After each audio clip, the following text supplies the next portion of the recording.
Nah, dengan mengenalkan simbol-simbol huruf kepada siswa dapat mengenal antara huruf yang lainnya dan dapat membedakan huruf A dan B, yang mana huruf A dan mana huruf B.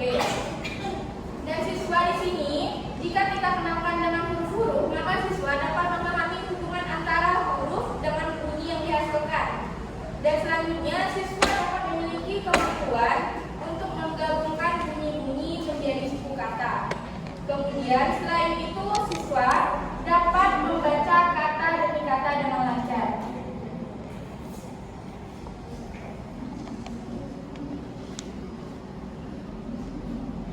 Selanjutnya yaitu ada tahapan-tahapan membaca. Tahapan-tahapan membaca menurut Ana Widya Sukti ada 5. Yang pertama yaitu tahapan fantasi. Nah, tahapan fantasi ini merupakan tahapan membaca awal yang dimana anak mulai mengembangkan fungsi mental, yaitu dengan anak ini bisa memegang buku dengan baik. Biasanya kan anak ada yang tidak bisa memegang buku dengan benar. Terus anak itu sudah bisa membuka halaman-halaman buku, dan anak ini kadang seperti ingin pura-pura tahu, padahal isinya tuh anak tersebut belum tahu apa isinya, apa bacaan itu. Nah, selanjutnya itu ada tahapan pembentukan tersendiri. Nah, tahapan pembentukan tersendiri ini mengacu pada proses di mana seseorang mengembangkan pemahaman tentang dirinya, yaitu dengan memandang kemampuan yang dia miliki. Artinya itu kemampuan seseorang ini, seorang siswa ini memiliki kemampuan membaca dengan baik, tetapi dia ini seperti kurang mengembangkan pemahamannya, merasa tidak pede terhadap minat dan kemampuan yang dia miliki. Yang ketiga itu ada yang namanya tahapan membaca gambar. Nah, dari tahapan membaca gambar ini bisa kita contohkan ketika seorang pendidik meminta siswanya untuk membuka buku UKS atau buku paket yang terdapat sebuah teks cerita yang ada gambarnya. Nah, dari situ kan anak bisa menginspirasikan apa yang dia baca, pesan apa yang dia dapatkan dari bacaan tersebut. Contoh-contohnya buku itu seperti buku cerita si kecil, anak-anak Nusantara, dan lain sebagainya. Yang keempat itu ada tahapan pengenalan bacaan. Nah, yang pengenalan bacaan ini kita sebagai pendidik ini bisa mengenalkan simbol-simbol huruf kepada siswa. Contohnya seperti anak ini misalnya ada 1 atau 2 orang anak, kita minta untuk maju ke depan. Nah, kita itu adakan penyusunan kata. Misalnya misalnya anak itu pengen nyusun kata apa gitu kan. Kita sediain huruf-huruf di depan, di meja kita, di meja pendidiknya. Nah, kita sebagai pendidik meminta anak tersebut untuk menyusun kata yang ingin dia sampaikan kepada kita. Nah, yang terakhir itu tahap membaca lancar. Nah, setelah tahapan pengenalan bacaan, ada namanya tahap membaca lancar. Nah, di mana tahap membaca lancar ini anak-anak tidak lagi diperkenalkan dengan satu persatu, tetapi anak ini sudah bisa menggabungkan suku kata menjadi kata yang baik dan benar. Selanjutnya ada strategi pembelajaran. Strategi pembelajaran dalam membaca ini terbagi menjadi 3. Yang pertama, kita sebagai pendidik perlu untuk menyiapkan kartu huruf. Kan ada kartu huruf A, B, C sampai Z. Itu kan ada yang dipisahkan satu-satu, biasanya yang bisa ditempelkan ke papan tulis. Nah, seperti yang tadi saya bilang, minta anak tersebut untuk maju.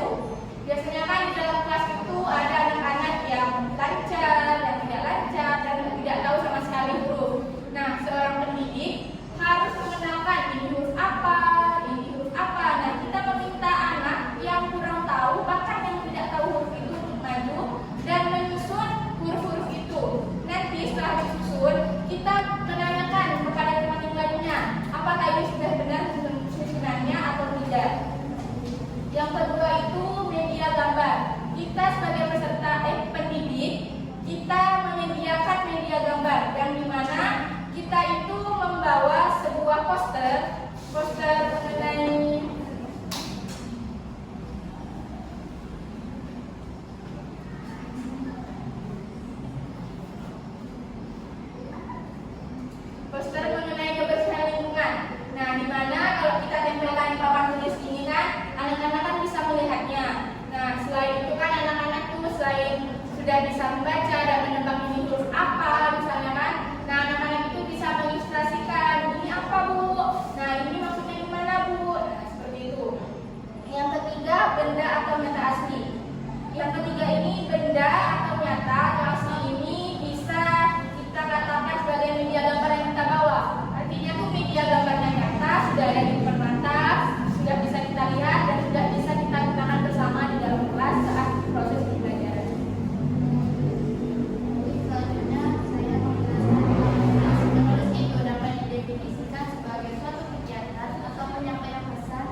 mereka hanya mencoret-coret saja.